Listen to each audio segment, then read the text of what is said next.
역대상 16장 14절에서 22절. 그는 여호와 우리 하나님이시라. 그의 판단이 온 땅에 있도다. 너희는 그 언약 곧 천대의 명하신 말씀을 영원히 기억할지어다.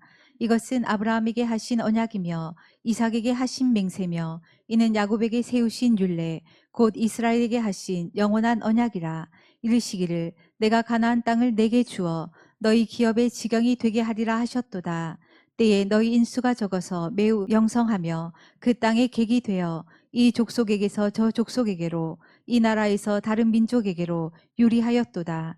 사람이 그들을 해하기를 용납지 아니하시고 그들의 영고로 열왕을 꾸짖어 이르시기를 나의 기름 부은 자를 만지지 말며 나의 선지자를 상하지 말라 하셨도다. 역대상 16장 16절에서 18절. 이것은 아브라함에게 하신 언약이며 이삭에게 하신 맹세며 이는 야곱에게 세우신 율례 곧 이스라엘에게 하신 영원한 언약이라. 이르시기를 내가 가나안 땅을 내게 주어 너희 기업의 지경이 되게 하리라 하셨도다. 자, 여기 보면 하나님께서 아브라함에게 하신 언약 또는 야곱에게 세우신 율례, 이런 말씀들이 나왔습니다.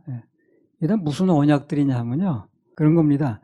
하나님의 자녀들이 이 땅에서 어디서 무슨 생활을 했든 결국엔 그들을 가나안 땅으로 인도한다는 약속이에요. 야곱에게 하신 거나 또 뭐 이삭에게 한 거나 똑같습니다. 결론은 그거예요. 너네들이 어디서 사는 지역이 어딘지, 뭘 하다 왔는지, 좌우전 중요한 건 마지막은 가나안 땅으로 인도한다 하는 약속입니다. 여기뿐만 아니고요, 하나님께서 성경 여러 곳에서 누누이 강조합니다. 그걸 결국은 가나안 땅으로 인도하신다는 걸 누누이 강조해요. 중요한 의미가 있으니까 하나님께서 성경을 통해서 우리들에게 약속하신 장면들을 한번 찾아보겠습니다. 창세기 15장 12절에서 16절. 해질 때에 아브라함이 깊이 잠든 중에 캄캄함이 임함으로 심히 두려워하더니 여호와께서 아브라함에게 이르시되 너는 정령이 알라. 네 자손이 이방에서 객이 되어 그들을 섬기겠고 그들은 400년 동안 네 자손을 괴롭게 하리니 그 섬기는 나라를 내가 징치할지며 그 후에 네 자손이 큰 재물을 이끌고 나오리라. 너는 장수하다가 평안히 조상에게로 돌아가 장사될 것이요 네 자손은 4대 만에 이 땅으로 돌아오리니 이는 아모리 족속의 죄악이 아직 관영치 아니함이니라 하시더니. 노예 생활하던 그 이스라엘이 4대 만에 이 땅으로 다시 돌아온다 그런 약속을 하셨죠. 그 땅이 바로 가나안 땅입니다. 가나안 땅으로 들이겠다는 거예요. 그러니까 간단히 말해서 하나님의 백성들은 누구든 마찬가지입니다. 어디서 뭘 하든, 미국 땅에 살다 가든 또 무슨 한국 땅에 있든 제주도에 있든 관계없이 결국은 다 가나안 땅으로 갑니다. 이게 최종 목적인 거예요. 그래서 가나안 땅이 최종 목적이니까 이 땅에서 어디 살든 그 너무 연연하지 말고 가나안 땅을 소망 중에 바라보고 살라 하는 얘기입니다. 그러니까 우리도 마찬가지예요. 가나안 땅이 어딜 얘기하는 거예요, 결국에?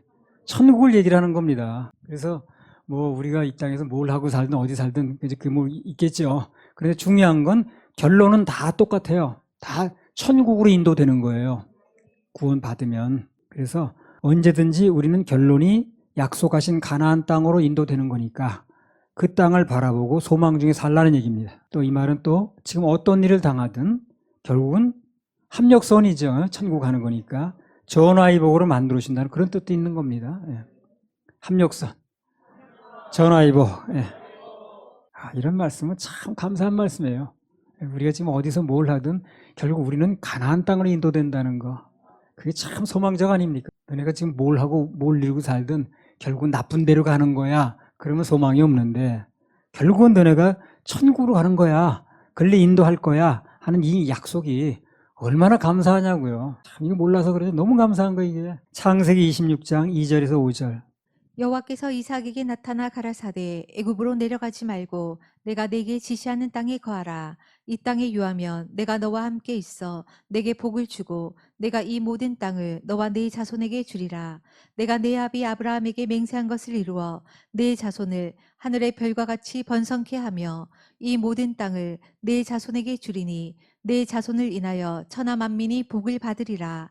이는 아브라함이 내 말을 순종하고 내 명령과 내 계명과 내 율례와 내 법도를 지켰음이니라 하시니라. 그래서 이제 좀 길게 말씀을 하셨습니다만 결론은 이삭에게도 역시 가나안 땅을 기업으로 주시겠다 하는 약속인 겁니다. 너희가 결국에 살 곳은 가나안 땅이니까 애굽, 즉 세상으로 내려가지 말고 가나안 땅을 동경하며 여기서 견디라는 얘기를 하는 거예요. 사모하고 살라는 얘기를 하는 겁니다. 그럼 이삭의 아들인 야곱에겐 또 무슨 약속을 하셨는가?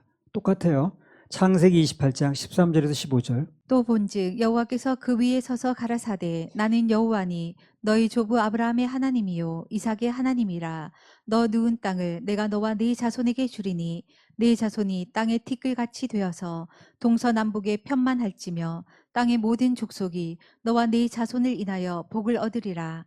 내가 너와 함께 있어 내가 어디로 가든지 너를 지키며 너를 이끌어 이 땅으로 돌아오게 할지라. 내가 네게 허락한 것을 다 이루기까지 너를 떠나지 아니하리라 하신지라. 그러니까 야곱에게도 똑같이 약속하시는 거예요. 장소가 다르지만 믿음의 조상들에게 누누이 약속하고 강조하시는 게 뭐냐면 그들의 본향은 젖과 꿀이 흐르는 가나안 땅인데 그 땅을 주시겠다. 소유하겠다. 그런 얘기입니다. 그들이 임시로 어디로 살든 간에 반드시 하나님께서 약속하신 그곳이 있으니까 그것을 소망 삼고 그리고 또 돌아와야 된다는 얘기를 하는 것입니다. 그래서 이런 말씀을 통해서 우리에게 주시는 하나님 메시지가 뭐냐? 그분의 마음이 무엇인가?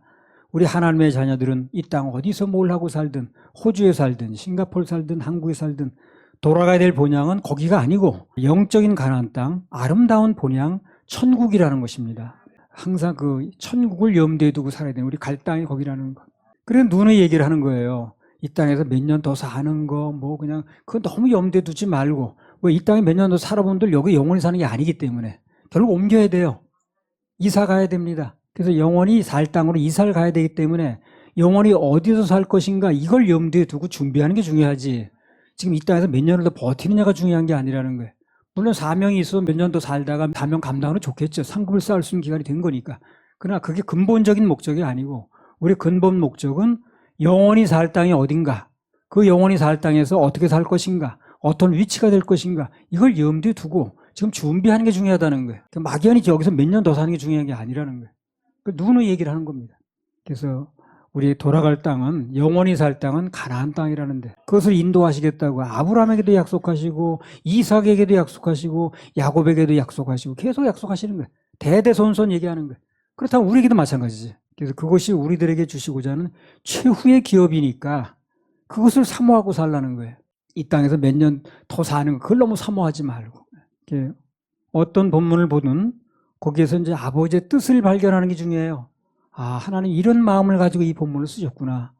그래서 이걸 좀 길게 설명하려다 보니까 본문이 좀 길어졌구나. 그러나 결론은 그거구나. 예. 누가 보면 16장에 나왔잖아요. 지난번에 말씀드렸잖아요. 인간은 누구나 육신의 생명이 끝날 때가 오죠. 부자도 끝날 때가 오고 또 거지도 끝날 때가 오는 거예요. 근데 그걸 끝나지 않죠. 죽었다고 그랬는데 땅에서는. 보니까 죽은 게 아니더라고. 사는 장소가 옮겨져서 그냥 눈을 뜨고 다시 목마르다고 그러고 물 달라고 그러고 뭐 다 대화하고 그러잖아요. 죽은 사람이 아니죠. 죽었다고 땅에서는 얘기를 했는데 바로 다음 장면을 보니까 뭐 눈을 뜨고 뭐 쳐다보면서 뭐 무슨 물을 뭐 혀에 죽여달라 무슨 형제들한테 뭘 보내달라 뭐 그런 얘기 하고 있잖아요 지금요. 죽는 게 아니지 그러니까. 하나님 앞에서 죽은 자가 아무도 없어요. 다 산 자입니다. 그런데 어디서 사느냐가 달라진다니까요. 그래서 사람들은 그걸 모르다 보니 이 땅에서 끝나면 다 끝나는 줄 알고 뭐 죽으면 끝이 뭐가 있냐고. 그렇지 않다니까요. 새빨간 거짓말입니다. 그거. 사단의 거짓말입니다. 절대 사람은 죽음으로 끝나지 않아요. 죽지 않은 영원한 몸을 받기 위해서 이 육신은 잠깐 없어지긴 합니다만 그러나 새로운 몸을 받는 순간 어디서 죽지 않은 몸으로 영원히 사느냐. 이제 그게 달라지는 거예요. 그래서 천국에서 영원히 살면 영생, 지옥 가서 영원히 있으면 영벌 그런 거예요. 누구나 육신의 생명이 끝나면 영원히 죽지 않은 몸으로 거처를 옮기게 되는데 이사 가는 거예요. 그러니까 영생과 영벌로 나뉘어진다. 그리고 지금 살아있을 때 결정하는 것이다. 그런 얘기입니다. 이 생명이 끝나게 되면 그걸 결정권이 없어져요. 그냥 어디가 사느냐 정해진 거야. 그러나 아직 생명이 있을 때 내가 영혼을 어디서 보내느냐를 결정할 수 있다는 겁니다. 그래서 생명이 중요한 거예요. 그걸 결정하게 하는 게 중요한 거지 그게 급한 거지 당장 그 사람 무슨 뭐 몇 년 더 살게 이게 급한 게 아니라는 거예요. 그게 해결되면 뭐 더 살아 나쁠 게 뭐 있겠어요. 좀 이별을 주면 뭐 더 좋겠죠. 그러나 그게 근본적인 첫 번째 목적은 아니라는 거예요. 우선은 그 사람의 영원한 거처를 어디에 살 것인가 이걸 먼저 도와줘야 돼. 그리고 그게 됐다면 그럼 뭐 여기 치료도 하고 뭐 여러 가지 또 할 수가 있겠죠. 순서가. 하나님께서 우리 제시하는 것은 대대손손 누구를 막론하고 가나안 땅으로 들어가게 해주겠다. 그게 그분의 약속이라는 겁니다. 그 가나안 땅이 바로 천국이라는 거예요. 그래서 어디서 뭐라고 살든 거기서 영원히 살 거라고 생각하지 말고 그걸 울고 웃고 할 게 아니라 우리는 들어갈 세상이 따로 있다는 거. 가나안 땅이 따로 있다는 거. 반드시 그걸 인도하신다고 약속하셨다는 거. 이걸 염두에 둬야 됩니다. 할렐루야, 우리 하나님 박수 올려드려요. 성경을 보면서 하나님의 시각과 그리고 인간의 시각차가 있는데 왜 하나님의 시각으로 보는 게 중요하냐? 해석이 전혀 달라져서 그래요. 하나님의 시각으로 보는 게 중요합니다. 그런데 사람의 시각으로 보면 똑같은 본문이 전혀 다른 해석이 나올 수 있다는 거예요. 몇 가지 예를 듭니다. 마태복음 20장 1절에서 10절. 천국은 마치 품꾼을 얻어 포도원에 들여보내려고 이른 아침에 나간 집주인과 같으니 저가 하루 한 데나리온씩 품꾼들과 약속하여 포도원에 들여보내고 또 제3시에 나가보니 장터에 놀고 섰는 사람들이 또 있는지라 저희에게 이르되 너희도 포도원에 들어가라 내가 너희에게 상당하게 주리라 하니 저희가 가고 제6시와 제9시에 또 나가 그와 같이 하고 제11시에도 나가보니 섰는 사람들이 또 있는지라 가로되 너희는 어찌하여 종일토록 놀고 여기 섰느뇨 가로되 우리를 품꾼으로 쓰는 이가 없음이니이다 가로되 너희도 포도원에 들어가라 하니라 저물매 포도원 주인이 청지기에게 이르되 품꾼들을 불러 나중 온 자도부터 시작하여 먼저 온 자까지 삭슬 주라 하니 제11시에 온 자들이 와서 한 데나리온씩을 받거늘 먼저 온 자들이 와서 더 받을 줄 알았더니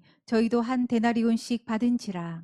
이 본문에 대한 해석을요, 뭐 여러 번 얘기를 했습니다, 여기서. 그런데 그 누구도 안 한 얘기를 주님이 나한테 들려주신 거예요. 내가 이 복음서의 비유가 여기서 풀어졌다고 과언이 아니에요. 예. 여기 보면 아침에 보내고, 포도원에 들여보내요. 3시에 들여보내고, 6시에 들여보내고, 그 다음에 9시에 들여보내고, 그리고 마지막에 11시에 총 5번 들여보냈습니다. 11시라는 건 우리나라 시간으로 오후 한 5시쯤 된다고 그래요. 그러니까 끝나기 1시간 전이라고 보면 돼요. 6시에 일을 끝마친다고 보면 해가 지니까. 그래서 그렇게 5번을 들여보냈다는 거거든. 그 나중에 보니까 어떻게 한다는 거예요. 5번 언제 들어왔든 아침 일찍부터 왔든 끝나기 1시간 전에 왔든 똑같이 줬다는 얘기죠. 이걸 이제 하나님의 마음을 알고 읽어야 되는 거예요, 이거를. 그래서 이걸 정확하게 하나님의 마음을 읽고 해석을 한다면 일을 시키는 위주가 아니라 그랬죠. 일을 시키는 위주로 한다면 1시간 전에 사람을 받을 필요도 없고, 그리고 1시간 전에 들어와 본들 이 사람이 작업복 갈아입고 어쩌고저쩌고 하면 1시간은 가는 거예요. 그럼 일할 시간은 거의 없는 겁니다. 그리고 돈은 똑같이 줬다는 거거든. 그럼 일을 시키는 위주가 아니죠. 뭐가 위주입니까, 그럼? 은혜를 주는 게 위주인 거예요. 은혜를 베풀고자 하는 마음이 위주입니다. 이게 하나님 마음인가, 바로. 이게 풀려야 되는 거예요, 바로. 1시간 전에 받아가지고 그 사람이 똑같이 줬다는 건 은혜를 베풀고자 하는 마음이 주라는 거야, 지금. 이걸 우리가 이제 하나님 마음을 읽어야 되는 거예요. 아까 그 비유에 16장 또 읽어보세요. 마태복음 20장 16절. 이와 같이 나중된 자로서 먼저 되고 먼저 된 자로서 나중되리라. 이렇게 이제 비유 중에 이런 얘기가 나오니까 전에 나 충주 경찰학교 근무할 때 신모라는 부흥사가 왔어요. 이 사람이 이거 얘기를 하는 거예요. 그 아까 읽은 본문을 쭉 읽더니 얘기 주제가 그거예요.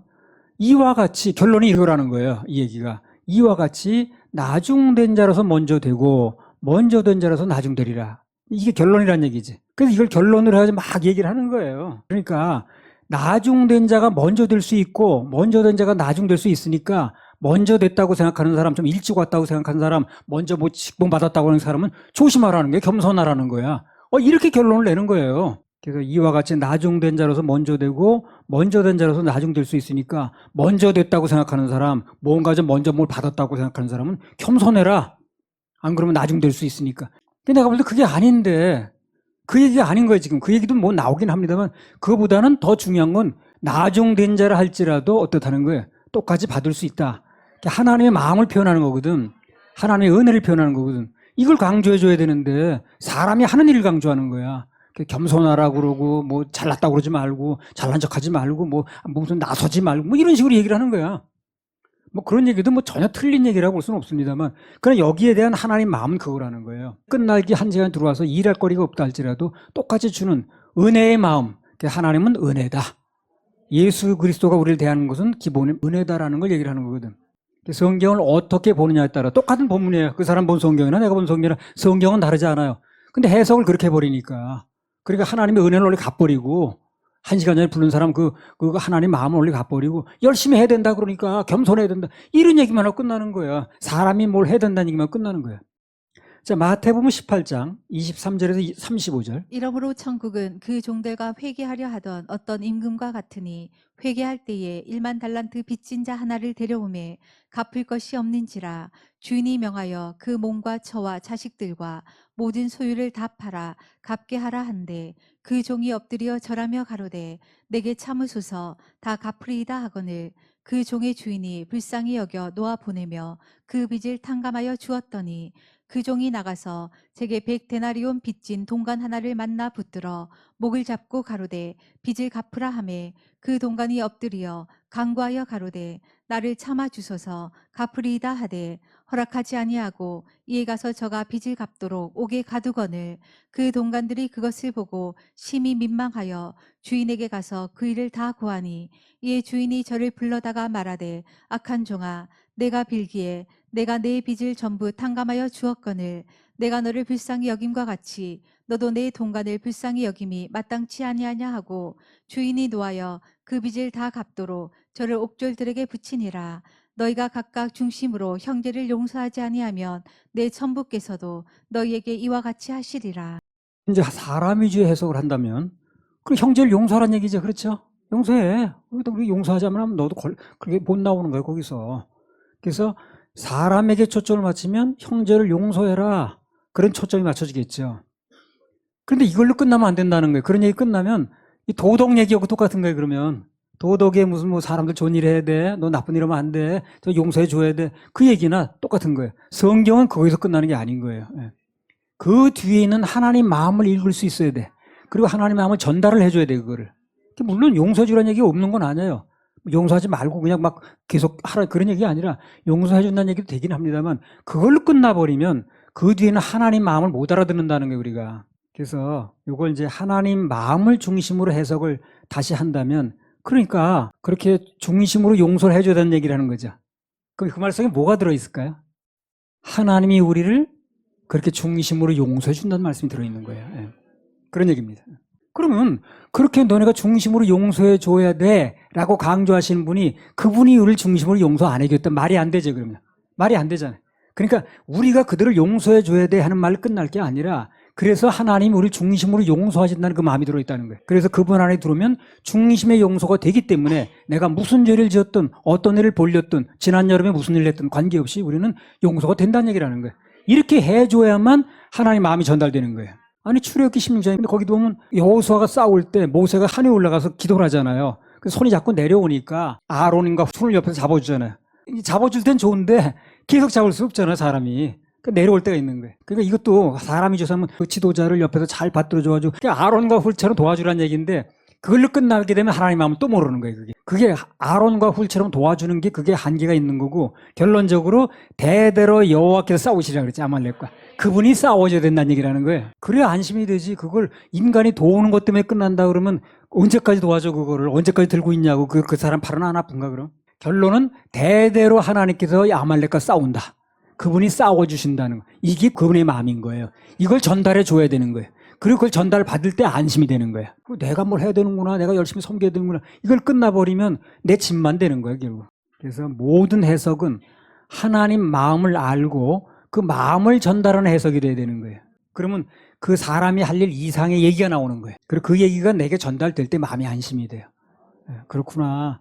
내가 중심으로 용서하라는 얘기를 끝나게 되면 내가 용서하는 저 사람한테 용서하는 그걸로 끝날 텐데 그래서 그렇게 말씀하신 그분이 우리를 그렇게 강조하셨으니 그렇게 강조하신 분이 내 죄를 중심으로 용서해 주신다는 마음이 있구나. 이걸 우리가 알아들어야 되는 거예요. 훌과 아론 얘기도 마찬가지. 그게 무슨 인간이 도와줘가지고 하는 거기 중점이 있는 게 아니라 그래서 목사 잘 도와줘야 된다 뭐 옆에서 이제 그런 얘기로 끝나는 게 아니고 그래서 결론은 하나님이 대대로 싸우신다. 그게 결론이라는 거예요. 자, 또 보겠습니다. 마태복음 10장 37절. 아비나 어미를 나보다 더 사랑하는 자는 내게 합당치 아니하고 아들이나 딸을 나보다 더 사랑하는 자도 내게 합당치 아니하고. 그러니까 아비나 어미를 나보다 더 사랑하는 자도 합당치 않다. 그리고 아들이나 딸을 나보다 더 사랑하는 자도 내게 합당치 않다. 그렇게 말씀하셨죠. 그러면 이제 간단히 보면 예수님을 내 아비나 어미보다 더 사랑해야 되는 거야. 그리고 아들이나 딸보다 더 예수님을 사랑해야 돼. 안 그러면 합당치 않다고 그랬으니까. 이렇게 얘기하고 끝나게 되면 또 이게 하나님 마음을 모르는 거예요.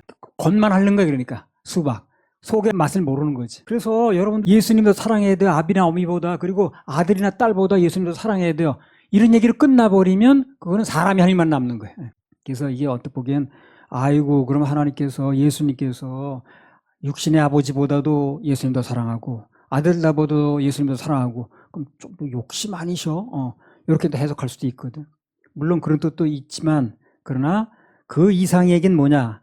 하나님의 마음은 이 세상 누구보다 너를 사랑한다는 얘기입니다. 이게. 그러니까 아비나 어미를 나보다 더 사랑하지 말어. 아들, 딸을 나보다 더 사랑하지 마라. 이렇게 얘기하려면, 그럴 자격이 생기려면 내가 그를 아버지, 엄마보다, 아들, 딸보다 더 사랑해 줘야 되겠죠. 그러니까 이걸 히브리 표현이라고 그래요. 반어법적으로 표현하는 거예요. 반어법적으로. 그러니까 예수님을 아버지보다 자식보다 더 사랑해야 돼. 이 얘기는 바꿔 말하면 내가 너를 네 아버지보다 네 자식보다 내가 너를 사랑하는 거야. 이런 얘기가 되는 거지. 그게 하나님께서 진짜 하시고 싶은 마음이에요. 이게 전달이 돼야 된다는 거예요. 내가 아들 사랑하고 내가 가족을 사랑하고 하는 거, 내가 부모를 사랑하고 하는 것보다도 그분이 나를 사랑해도 크구나. 이게 느껴져야 맡겨지겠죠. 그리고 그렇게 사랑해야 그 요구할 자격이 있는 거 아닌가? 하나님 마음은 그 얘기도 표면에 있지만 숨은 그림 찾기니까. 그림이 나와 있지만 숨은 그림을 찾아내거든. 그래서 그런 얘기가 표면에 나와 있지만 이 내막으로 들어가면 하나님 마음이 진짜 하고 싶은 얘기가 따로 있다는 거예요. 그걸 찾아내는 게 중요하다. 한번 읽어보세요. 마태복음 19장 23절에 26절. 예수께서 제자들에게 이르시되 내가 진실로 너희에게 이르노니 부자는 천국에 들어가기가 어려우니라. 다시 너희에게 말하노니 약대가 바늘기로 들어가는 것이 부자가 하나님의 나라에 들어가는 것보다 쉬우니라 하신대. 제자들이 듣고 심히 놀라 가로되 그런즉 누가 구원을 얻을 수 있으리이까. 예수께서 저희를 보시며 가라사대 사람으로는 할 수 없으되 하나님으로서는 다 할 수 있느니라. 그러니까 요 직전에 무슨 얘기가 나왔냐면 어떻게 영생을 얻느냐고 그러니까 너 가진 거 가난한 사람은 다 팔아 주라고 그랬지. 그러나 따라오라 그랬지. 이 사람이 돈이 많은 거야 또. 돈이 많으니까 그렇게 말씀하시는 거예요. 돈 없어봐 무슨 뭐 없는 사람한테 뭘 팔아가치라고 그랬어. 돈이 많으니까 말씀하시는 거예요. 그리고 저 가진 게 많은데 그걸 콕 집어가지고 시험 드는 사람은요, 그거 시험 들 거리가 있으니까 드는 겁니다. 예. 아무것도 없는 사람은 돈 내란 말에 전혀 시험 안 들지 않아요. 시험 들지 않아요. 가질 게 있는 사람, 요거 있는 걸 어떻게 하시고 고개 찔리는 거지, 그거 없는 사람은 점점 시험 들지도 않아. 그러니까 이게 무슨 얘기냐면, 뭐 갖다 바쳐라, 너 가지고 있으면 안 돼, 나눠줘야 돼. 그게 중점이 아니라니까요. 그런 얘기도 나왔어요, 표면에. 그러나 숨은 그림이 아니야, 그거는. 숨은 그림은 뭡니까? 그래서 결론은, 사람으로서는 할 수 없으되 하나님으로서는 다 할 수 있다. 이게 결론인 거예요. 이 얘기의 결론을 이렇게 내줘야 되는 거니까. 갖다 바쳐야 돼. 그냥 가난한 사람 다 도와줘야 돼. 이걸 결론이 나게 되면 이 부자가 어떻게 했어 그러면? 그렇게 결론이 나버리니까. 못했죠. 안 되는 거예요. 그러니까. 부자는 그 결론을 내버렸어요. 갖다 바치란 얘기구나 이거. 그냥 갖다 나눠주란 얘기구나. 내 재산 가지면 안 된다는 얘기구나. 이렇게 결론을 내버린 거야. 이 부자는. 청년은. 그러니까 안 되는 거예요. 그래 가버렸잖아요. 근심하면서 슬픈 기색을 띠면서 가버렸어요. 근데 사실은 그 얘기 아니었어요. 그게 아니고 사람으로는 못하는 거예요. 그래서 하나님은 다 할 수 있으니까 나만 믿어. 그럼 그렇게 되게 해줄게. 그 얘기를 하는 거거든요. 지금. 그걸 못 알아들었지 이 사람은. 못 알아들으니까 갖다 바치란 얘기, 나눠주란 얘기, 내 거 가지고 있으면 안 된다는 얘기, 이렇게만 알아들으니까 가버린 거예요. 그 사람은. 그래서 가라사대 사람으로는 할 수 없으되, 사람 못했죠 그 사람이야. 하나님으로서는 다 할 수 있다. 그래서 네 인생에 어떤 문제가 됐든 간에 그게 어려운 문제를 할지라도 맡겨 그냥. 그러면 하나님이 하게 해줄게. 그런 얘기를 하는 거예요. 그렇게 말을 해줘 하나님 마음을 얘기하는 거지. 하나님께 맡기고 그분의 은혜를 입으라는 거예요. 그리고 그 힘을 얻으려면 예배 성공해야 된다. 그런 게 중점입니다. 그래서 중요한 게 뭐냐. 하나님 위주의 해석을 해야 된다는 거예요. 그리고 그분의 마음을 알아야 쉼이 온다는 겁니다. 마태복음 20장 26절 27절. 너희 중에는 그렇지 아니하니 너희 중에 누구든지 크고자 하는 자는 너희를 섬기는 자가 되고 너희 중에 누구든지 으뜸이 되고자 하는 자는 너희 종이 되어야 하리라. 마찬가지입니다. 이것도 표면에 나타난 말씀을 보면 으뜸이 되려면 섬겨야 돼. 종의 자세가 돼야 돼. 이렇게 얘기로 끝나게 되면 사람 할 일만 남아요. 그래서 으뜸이 되면 안 되고 종의 자세로 섬겨야 되고 다 좋죠. 그런 자세로도 살아야 됩니다. 그러나 그걸로 끝나서는 안 된다는 거예요. 더 깊이 적용을 하면 하나님 마음을 알면 이 얘기를 꺼내신 깊은 뜻을 이해하자면 우리를 위해서 종 되신 주님을 만나야 된다는 거예요. 너의 마음에 이 마음을 품어라. 종된 마음. 그래서 예수의 마음이니. 그래서 그 마음을 가질 때에, 그 마음을 품을 때에 얘기가 든다는 거거든. 그래야 그 마음을 받아야 섬기는 자도 될 수 있다는 얘기라는 거예요. 그래서 주님의 그 마음을 받은 사람들은 대부분 종의 자세를 가지고 살아가더라고요. 주님의 마음이 깨달아져서 그분이 나를 위해서 종되어 주신 거, 그분이 나를 위해서 십자가에 못 박혀 주신 거, 그분이 위해서 나를 피 흘려 주신 거, 내 죄를 용서해 주신 거, 지옥 갈 모든 죄를 용서해 주신 거, 이게 받아들여지면, 그분의 종사에게 내가 받아들여지면 나도 그렇게 될 수 있겠죠. 따라 흉내라도 낼 수 있겠죠. 그러니까 먼저 내가 으뜸이 되려면 내가 섬겨야 돼. 이걸 자꾸 강조하고 끝나면 안 되는 거예요. 그럼 사람 할 일만 남는 거예요. 교회 가면 맨날 숙제만 받아요. 지난주 숙제도 다 못했는데 이번 주에 숙제가 또 나오는 거야. 그러니까 나중에 뭐라고 그래, 이 사람이. 쉬었다 가야 돼, 교회. 몇 달 쉬어야 돼. 지난주 숙제 못했는데 또 나오니까 숙제가. 하나님께 맡기라는 얘기를 하는 겁니다. 마음이 깨달아서 은혜를 느끼면 그러면 우리도 그 마음을 또 가질 수가 있는 거거든. 그래서 하나님의 마음, 하나님의 관점에서 하는 설교가 중요하다는 겁니다. 그래서 기독교의 근본 원리는 예수님이 십자가를 지었다는 겁니다. 너희 십자가를 지라고 했지만 그러나 너희 십자가를 내가 지는 게 중점이 아니에요. 예수님이 십자가를 지셨다는 게 중점입니다. 인간이 십자가를 지는 게 강조하는 게 아니라는 거예요. 우리가 져야 될 십자가를 강조하는 게 아니고 친히 십자가를 진 예수님 강조하고 그분의 은혜를 입으라는 겁니다. 그래서 주님 만나면 구원도 받고 문제 속의 해결도 받는다는 거예요. 할렐루야, 우리 하나님 박수 올려. 그래서 이 말씀을 볼 때요, 하나님 마음을 알고 보게 되면 해석이 전혀 다르게 나오고 더 중요한 건 쉼이 와. 내 짐이 아니야 이게. 내 짐은 가볍다고 그러잖아요. 예수님 그랬죠. 내 짐은 가볍다고. 내 멍에는 쉽다고 그랬죠. 뭐가 쉬운 거야? 맡겨지면 되는 거니까. 아까 그래서 부자는 못 알아들으니까 나한테 다 팔아서 넘기란 얘기구나. 짐이 너무 무거워. 그냥 갔잖아요. 그래서 베드로한테 그건 하나님이 다 하신다는 얘기야. 그 얘기입니다. 우리도 말씀 들을 때 주님이 알아서 하신다는 거, 이걸 믿고 따라가다 보면 또 필요하면 그렇게 할 수 있는 힘도 나한테 주시는 거예요. 역대상 말씀을 받다가 조금 다른 얘기를 했는데 역대상 말씀에 한마디만 더 하고 마치겠습니다. 역대상 16장 16절에서 18절. 이것은 아브라함에게 하신 언약이며 이삭에게 하신 맹세며 이는 야곱에게 세우신 율례 곧 이스라엘에게 하신 영원한 언약이라. 이르시기를 내가 가나안 땅을 내게 주어 너희 기업의 지경이 되게 하리라 하셨도다. 그래서 이제 약속의 땅을 이제 강조하시는 거예요. 아까 서두에 말씀드렸죠. 우리 하나님의 자녀들은 비록 이 땅에서 잠시 살다 가더라도 영원한 본향, 천성을 사모해야 된다는 거예요. 그거를 누누이 강조합니다. 왜? 그게 이 삶을 어떻게 사느냐 결정이 돼요. 그래서 내가 삶의 목표, 영원한 천성에 대해서 그게 분명할 때 이 땅의 삶도 분명히 살 수 있어요. 그게 분명치 않으니까 이 땅의 삶도 분명치 않은 거예요. 천성만 바라보면 이 땅은 어떻게 되느냐? 그렇지 않아요. 천성에 가는 게 분명한 사람이 이 땅의 삶도 분명하게 삽니다. 대개 이 땅에서 헤매고 있는 사람들은요, 문제가 뭐냐면 천성에 대한 영원한 본향에 대한 게 그게 분명치 않은 거예요. 마치 이스라엘 백성들이 가나안 땅의 비전이 분명치 않다 보니까 광야에서 헤맸죠, 이 사람들이. 그 식으로 영원한 천성에 대한 비전이 분명치 않다 보니까 이 땅에서 헤매는 거예요. 자, 히브리서 11장 13절에서 16절. 이 사람들은 다 믿음을 따라 죽었으며 약속을 받지 못하였으되 그것들을 멀리서 보고 환영하며 또 땅에서는 외국인과 나그네로라 증거하였으니 이같이 말하는 자들은 본향 찾는 것을 나타냄이라. 저희가 나온 바 본향을 생각하였다면 돌아갈 기회가 있었으려니와 저희가 이제는 더 나은 본향을 사모하니 곧 하늘에 있는 것이라. 그러므로 하나님이 저희 하나님이라 일컬음 받으심을 부끄러워 아니하시고 저희를 위하여 한 성을 예비하셨느니라. 그러니까 이런 하나님의 마음을, 천성을 예비하신, 영원한 본향을 예비하신, 영원히 살 곳을 예비하신, 그것을 만드시고 우리를 초청하시는 그 마음을 알았던 사람들은, 그런 믿음의 조상들은 누구나 이 땅의 삶을 어떻게 알았다는 거예요? 다 나그네로 아는 거예요. 나그네로 알고 살았다는 거예요. 그러니까 나그네로 알다 보니 애굽의 무슨 왕자리도 내놓을 수 있는 거고 이 땅에서 좋은 자리도 내놓을 수 있었던 거예요. 다 그런 사람이 명예의 전당에 올라가더라는 겁니다. 전에 우리나라에 이제 골프 선수 중에 박셀이라는 사람이 있었어요. 그 사람이 명예의 전당에 올라갔답니다. 이름이. 그래서 아주 우리나라 사람이 올라갔다고 대서특필됐었거든요. 그런데 성경에 보게 되면 자기의 본향에 영원한 천성이 따로 있다는 거, 영원한 천성에 대한 분명한 소망이 있고 확신이 있는 사람이 명예의 전당에 올라갔다는 겁니다. 히브리서 11장 이름이 올라갔다는 거예요. 그 히브리서 11장은 지금도 이렇게 계속 올라갑니다. 끝난 게 아니에요. 그래서 영원한 본향에 영원한 천성에 대한 소망이 있는 사람이 이 땅에서도 제대로 된 삶을 살 수 있어요. 그래서 우리 본향이 이 땅이 아니고 영원한 천국이다.